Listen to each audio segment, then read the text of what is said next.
Little name check for you earlier by Michael Gove, but clearly you're not completely happy with the government's policy on COVID-19. What exactly are you asking for? Well, Sophie, businesses across the UK report that they are frustrated and angry. They feel like they can't see a clear strategy to both manage the pandemic and ensure that the economy can keep functioning.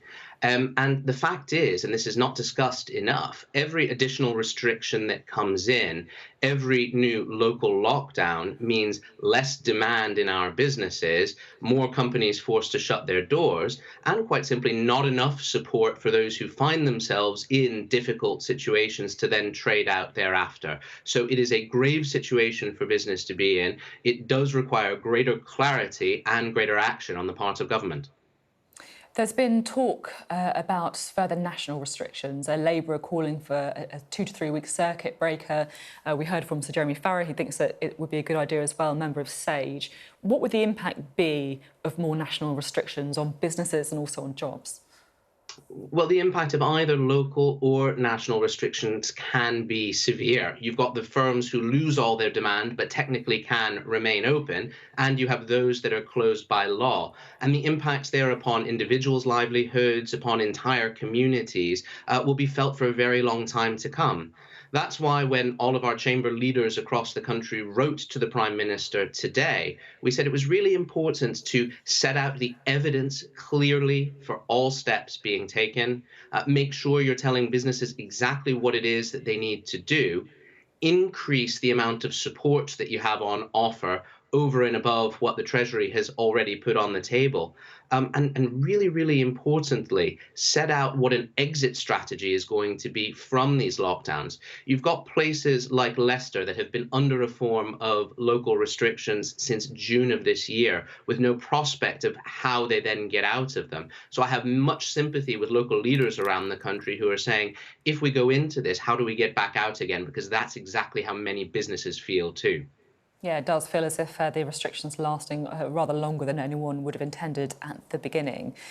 I know it's very difficult, but can you quantify in any way the amount of jobs that are at risk here?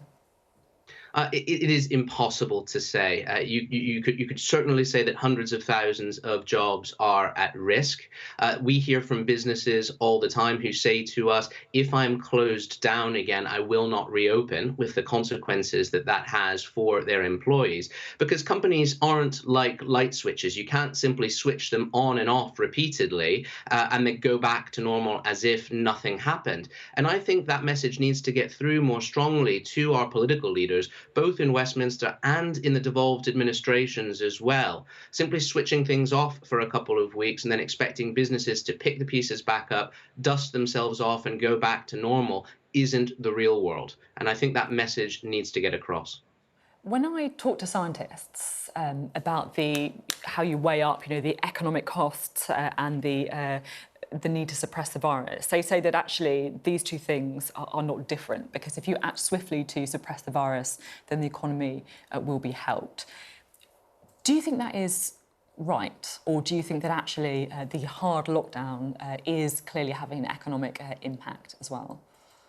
Well, I think all of us at the moment are being presented with some sort of false choice between public health and the economy, when in fact the two go so closely together. If you don't have an economy that can function, livelihoods for people, etc., the outcomes in terms of lost income, in terms of community deprivation, mental and physical health are extremely severe as well. We should be looking at the moment to countries like Germany or New Zealand or Korea, who have managed to combine public health measures with good support for their economies. No secret there.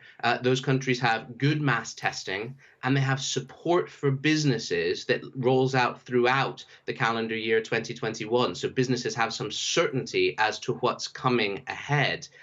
I don't want to make that false choice. I don't want this to be scientists versus businesses in any way. It's got to be both together, because we need both an economy and to suppress the virus at the same time.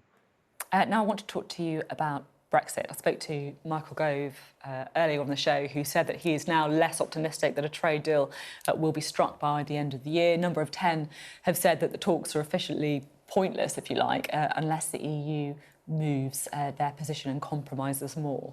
How concerned are you that we're heading to a no-deal scenario at the end of the year? Well, businesses are hugely concerned, and it is not the preferred outcome for the vast majority of companies around the country.